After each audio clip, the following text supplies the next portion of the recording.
Back at Rock Cut State Park, this time with the 10 to 17 millimeter fisheye lens.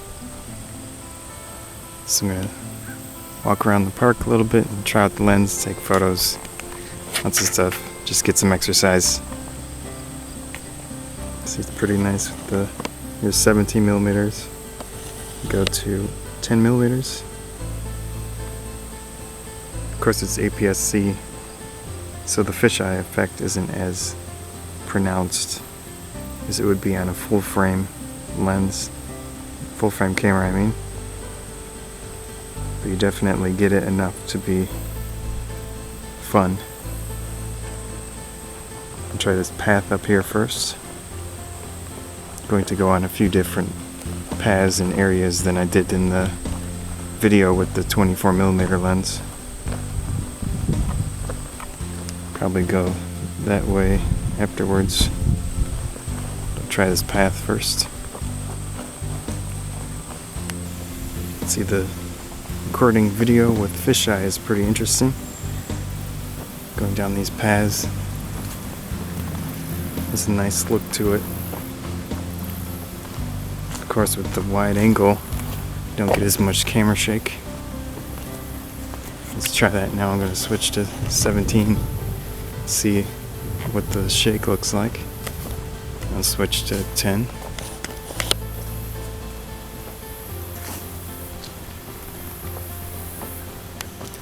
Lately with my photos outside, I just do slight underexposure, simple aperture priority mode. Oh, the bird. Interesting. So that I can make sure that my highlights don't get blown out, or at least attempt not to get blown out. Sensors these days, especially the Sony ones and Pentax, seem to be really great with saving the shadow data. However, in highlights it's not as good. So that's why I do the underexposure. Maybe I'll try a quick test with that. See how the photos turn out with some underexposure and then just regular photo and then some overexposure. See what results I can get with raw. So here's the lake. I'll switch to 10 millimeters.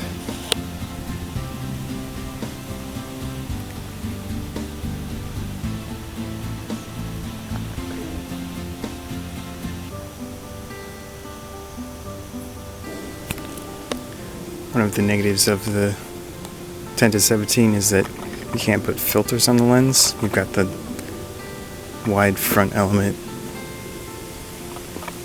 and I generally use filters to protect my lenses, and it's a lot easier to clean the lens, or not even the lens, but the filter.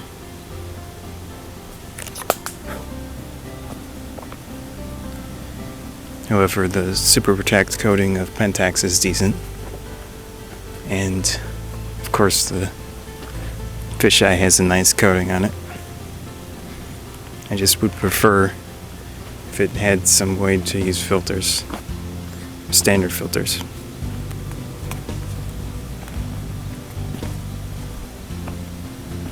So I'm just working my way through the forest. Not sure when I'll turn around, but this is kind of interesting, so I'll probably keep going.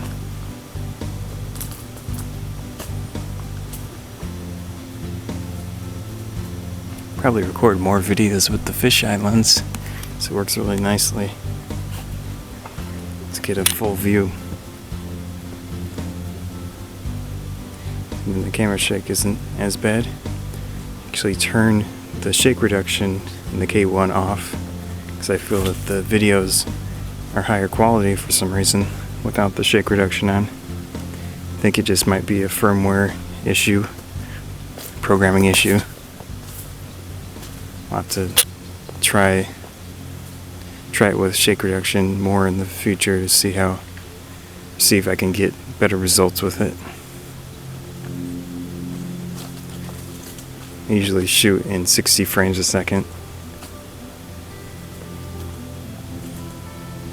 So that helps quite a bit with just the general look of the footage, I think.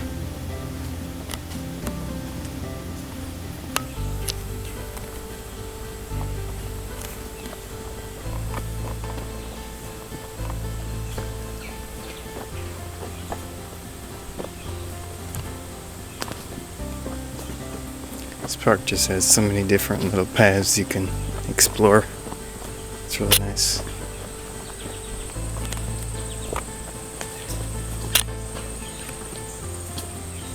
This one looks a little tight, but I'll try it out.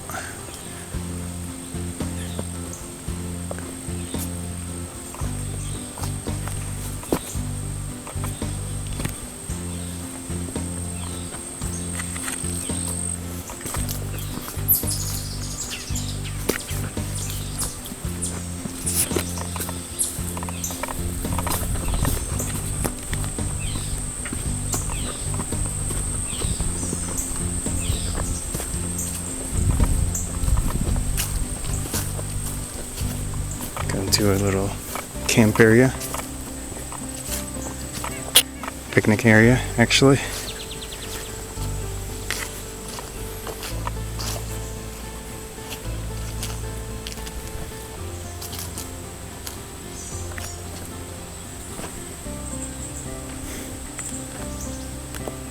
Take some photos around here. Here's a nice quick test to see what differences with focal length in this lens.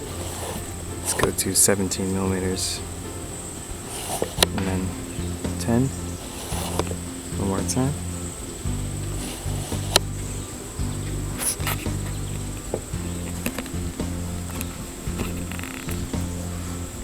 You can see the fisheye. Get surprisingly close. Two objects.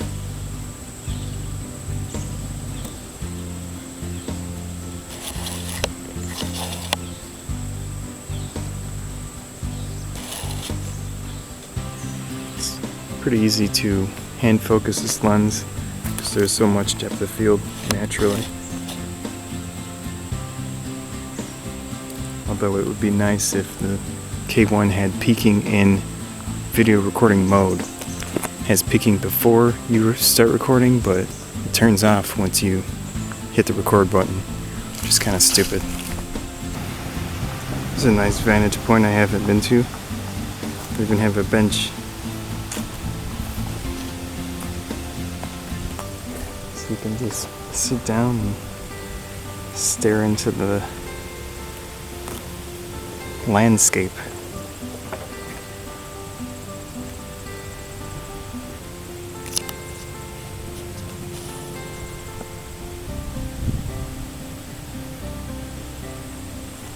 And there's just a little path here.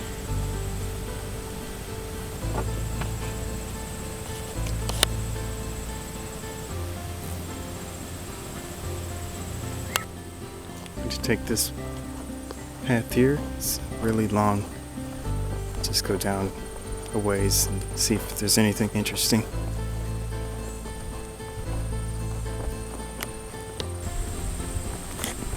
K1 has been kind of a game changer for my YouTube channel and videos compared to the K5 and other cameras that I've had, DSLRs. The compression was really low, so the video files were extremely large.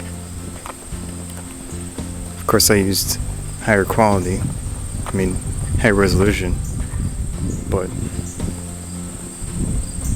with the K1 has MPEG 4 type compression.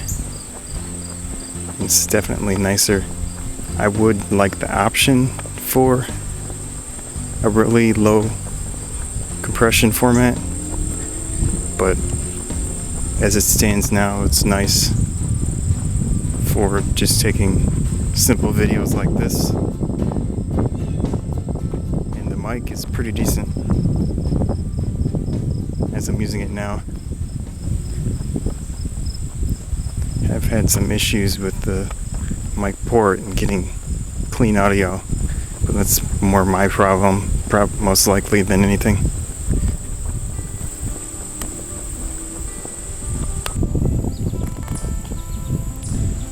Besides the video format, just being able to use my existing lenses to full effect without any adapters or anything, it's really nice.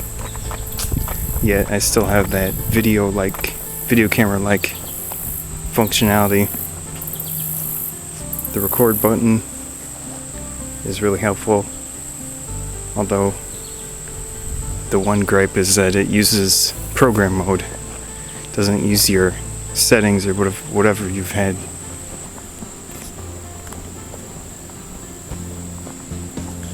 You know, there's a stream down this way. I'm not quite sure how far it is. I can hear something. Might be the wind through the trees of the stream.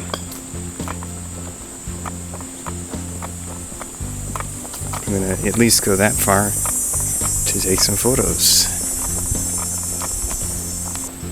This is a bridge.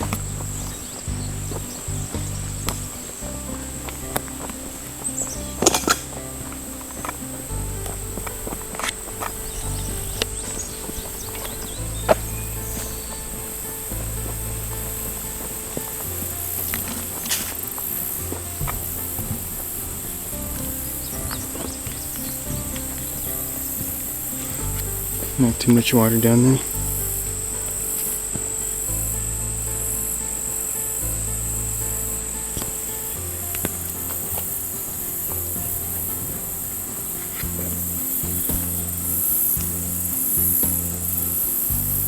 Looks like a good spot to take some photos. It's a cool little photo op. These flies are pretty unscared of the camera.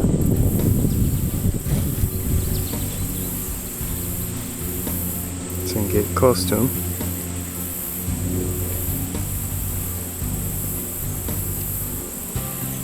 See, that one's not moving.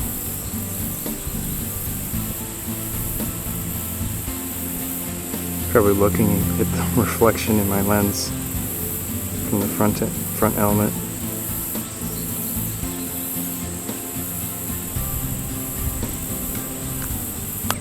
Surprised I don't see other photographers around too often, especially around here. A lot of bikers, but no photographers. Take some photos of this. Looks nice. Another bridge. More dried up.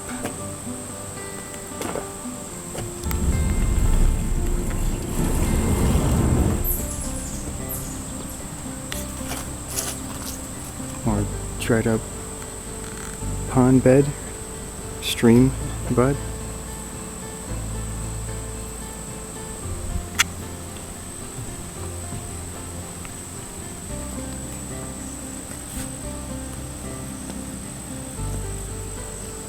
It's kind of what I love about the fisheye. Do some really cool angles and such with this. Close things.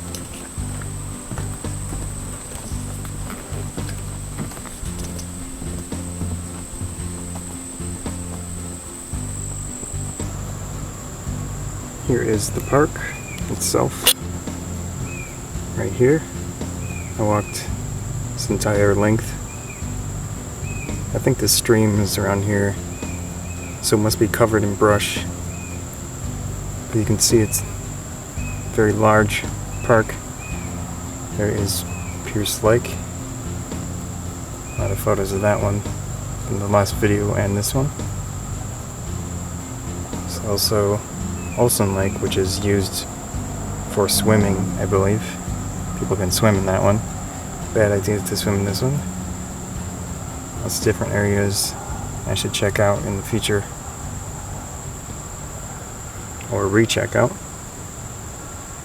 Here is the boat dock around here, I believe, with the concession stand. That's probably about it for this video. I'm going to not go all the way. There isn't too much else. I'm going to try taking this other path, the reverse direction, so I was on that one. I'm going to take this path now and see if it, pretty sure it links up where that split was maybe about 10 minutes ago. Don't believe I've ever seen this. Out there, small bridge.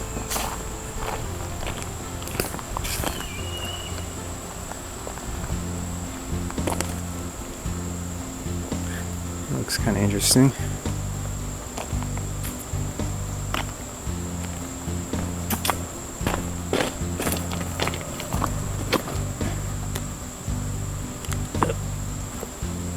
Take a photo of this. It's probably a good idea if I go left.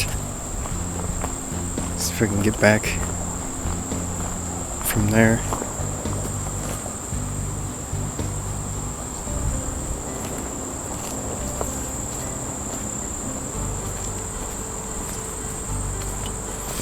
Otherwise, there's a slight chance to get lost, but eventually find a path that I recognize.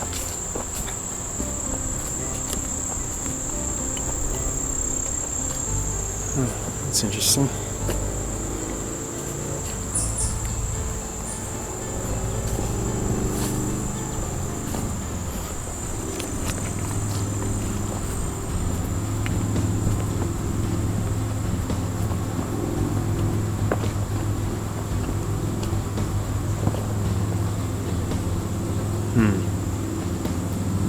Maybe another left.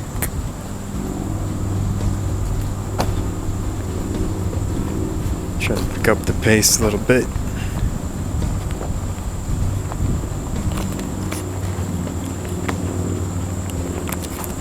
Spike webs.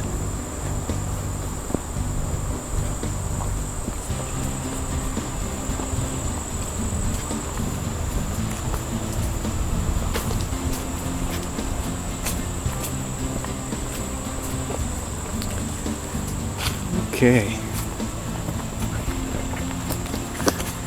Maybe I'll just take the riverbed, stream bed, actually.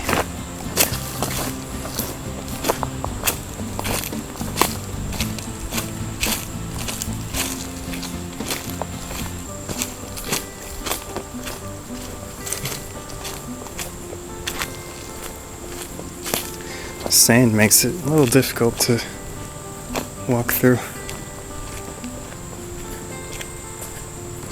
I'm gonna take some photos.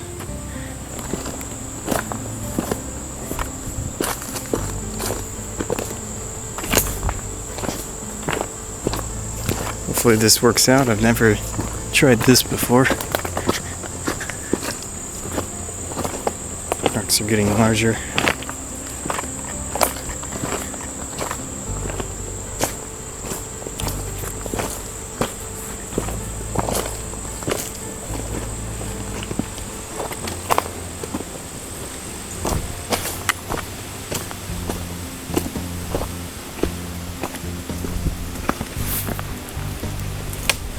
Whoa.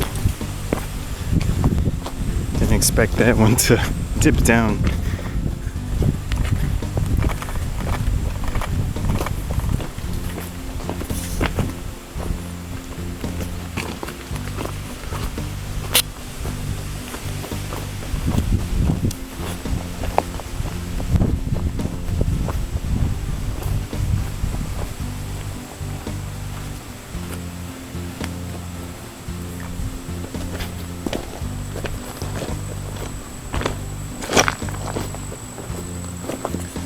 Okay, this is starting to look kind of bad.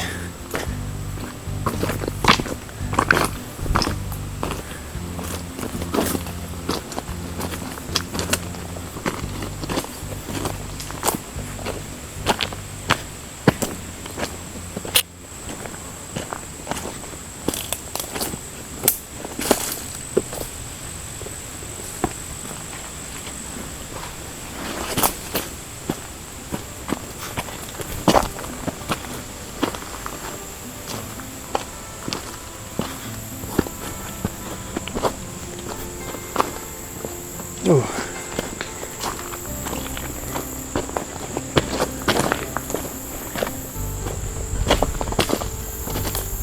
Probably should have brought my GPS.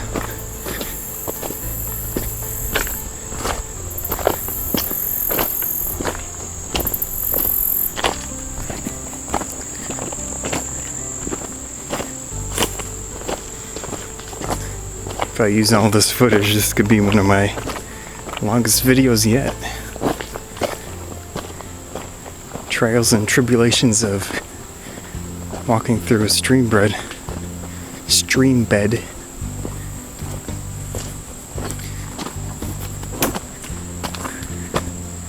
Oh, that looks pretty serious up there.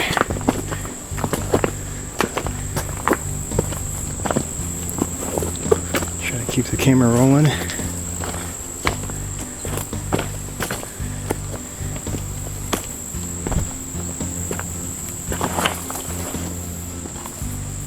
There's a mushroom.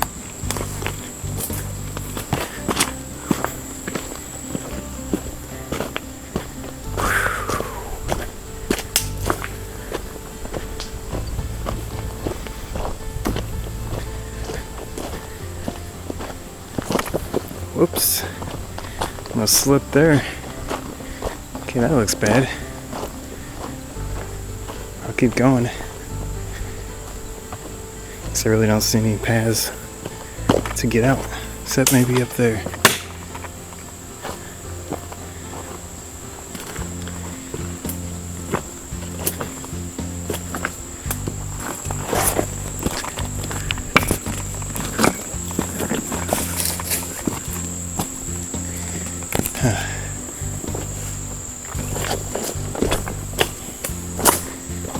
Okay.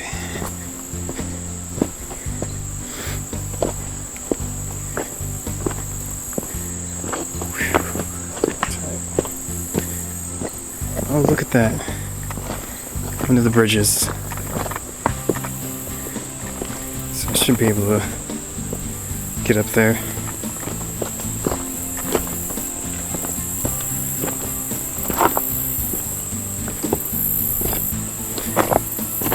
I think normally there's more water, which is why I've never been able to do this. I'm going to take the chance to take some photos down here. Success. So over there is the stream I was going through, and I came up through here. Not too bad. It's pretty fun. So I'm just on my way back to the main area. I think that's probably it for today. Unless I get inspired. Looks like I've had a derp moment. Here's that stream I was talking about. I'm sure I passed it earlier too. I just didn't pay attention. So it goes right through down there.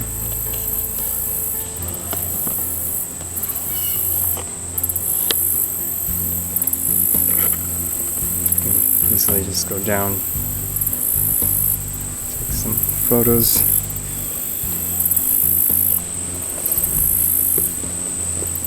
Whoa! I